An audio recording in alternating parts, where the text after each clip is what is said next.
People TV impact നഗ്നത പ്രചരിപ്പിക്കുമെന്ന് ഭീഷണിപ്പെടുത്തി യുവതിയെ പീഡിപ്പിച്ച കേസിൽ രണ്ടുപേരെ പോലീസ് അറസ്റ്റ് ചെയ്തു. കൊല്ലം സ്വദേശികളായ മുരുകൻ, ഹാഷിമുദ്ദീൻ എന്നിവരെയാണ് പോലീസ് പിടികൂടിയത്. മറ്റു പ്രതികൾക്ക് വേണ്ടി തെരച്ചിൽ ഊർജിതമാക്കി. നഗ്നചിത്രങ്ങൾ സാമൂഹിക മാധ്യമങ്ങളിലൂടെ പ്രചരിപ്പിക്കുമെന്ന് ഭീഷണിപ്പെടുത്തി തന്നെ ഖത്തറിൽ വെച്ച് 100-ലധികം പേർക്ക് കാഴ്ചവെച്ചെന്ന് ഞെട്ടിപ്പിക്കുന്ന വിവരം കഴിഞ്ഞ വനിതാ ദിനത്തിലാണ് പീപ്പിൾ ടിവിയിലൂടെ കൊല്ലം സ്വദേശിനിയായ യുവതി വെളിപ്പെടുത്തിയത്.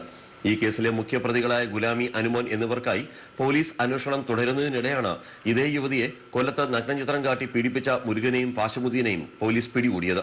വിദേശത്ത് നിന്ന് ഗുലാമിയും അനുമോനും മുരുകന് അയച്ചുകൊടുത്ത യുവതിയുടെ നഗ്നചിത്രങ്ങൾ പുറത്തുവിടുമെന്ന് ഭീഷണിപ്പെടുത്തി യുവതിയെ വിളിച്ചുവരുത്തി സ്വകാര്യ ലോഡ്ജിൽ കൊണ്ടുപോയി പീഡിപ്പിക്കുകയായിരുന്നുവെന്ന് പ്രതികൾ കുറ്റസമ്മതം നടത്തിയതായി പോലീസ് പറഞ്ഞു.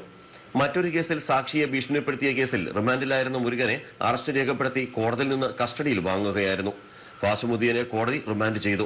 അതേസമയം മുഖ്യപ്രതികളായ ഗുലാമി, അനുമോൻ എന്നിവർക്കെതിരെ കൊല്ലം ഈസ്റ്റ് CI മഞ്ജുലാൽ കേരളത്തിലെ വിമാനത്താവള അധികൃതർക്ക് ലുക്കൌട്ട് നോട്ടീസ് നൽകി. പ്രതികൾ വിദേശത്തേക്ക് കടക്കാതിരിക്കാനാണ് പോലീസ് നടപടി. പ്രതികളിൽപ്പെട്ടവർ യുവതിയെ കഴിഞ്ഞ ആഴ്ച കൊല്ലം കടപ്പാക്കടയിൽ വെച്ച് പകൽ ആക്രമിച്ചിരുന്നു. ഒത്തുതീർപ്പിന് വഴങ്ങാത്തതിനെ തുടർന്നായിരുന്നു പ്രകോപനം. ഈ കേസിൽ പ്രതികളെ പിടികൂടാൻ പോലീസിന് ഇതുവരെ ആയിട്ടില്ല. ന്യൂസ് ബ്യൂറോ, കൊല്ലം.